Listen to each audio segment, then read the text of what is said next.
이란 교민 귀국 코로나19 비난 안타까운 이유. 이란에 있었던 우리나라 교민 74명을 비롯하여 이란 교민의 가족이지만 우리나라 사람이 아닌 사람들까지 합쳐서 총 80명이 이번에 우리나라에 귀국을 하게 되었습니다. 전세기편이었는데 이란 정부와의 협상이 지연되면서 당초 지난주로 예정이 되었던 귀국 일정이 계속 미뤄지게 되었고 결국 이번에 들어오게 된 것입니다. 그런데 그들의 귀국에 대해서 차가운 눈을 한 사람들이 많이 있는 것이 느껴졌습니다. 무엇보다도 이란에 있는 사람들을 굳이 우리나라도 지금 코로나19로 인해서 힘들어하는데 데리고 올 필요가 있는가라는 물음부터 시작하여 이란 교민이 귀국할 때에 같이 들어온 이란 사람들에 대한 비난도 있었습니다. 그리고 이러한 비난은 오롯이 정부의 잘못으로 귀결이 되는 것 같습니다. 그러나 지금도 전 세계에서 우리나라 사람들은 우리나라로 들어오려고 노력하고 있습니다. 그들이 비난하는 정부가 이를 잘 처리하였기 때문입니다. 코로나19를 잡을 수 있는 유일한 길은 전 세계의 문호를 그대로 놔둔 채로 지속적으로 새로운 코로나19 확진자를 찾아서 그들을 검사하는 것 외에는 없다는 것을 정부와 보건당국은 알고 있었습니다.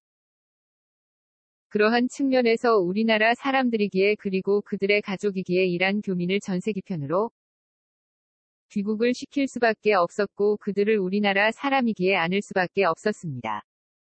이란 교민들이 이번에 귀국을 한 다음에 그대로 있는 것이 아니라 성남에 있는 코이카 연수센터에 들어가서 검체 검사를 받게 되고 그 검사에서 양성 판정을 받으면 병원이나 별도의 시설로 옮겨지게 될 것입니다.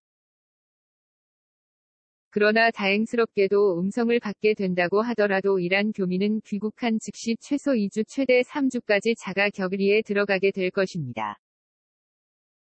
이란 교민의 귀국에 대해서 불편한 마음을 가지고 있는 사람들이 있을 것입니다.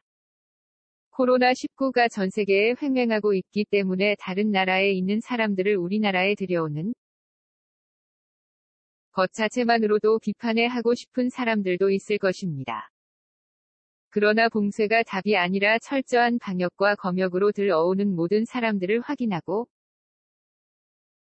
그들에게 앱을 깔게 하여 그들의 자가 격리를 요청하며 그들 가운데서 새로운 코로나19 확진자가 나올 때마다 그들을 검사하고 그들을 돕는 것이 가장 중요하다는 사실을 알고 있습니다. 또한 그렇게 하는 것만이 오히려 우리나라 내의 코로나19 확진자들의 수를 적게 하는 것임을 우리나라 정부와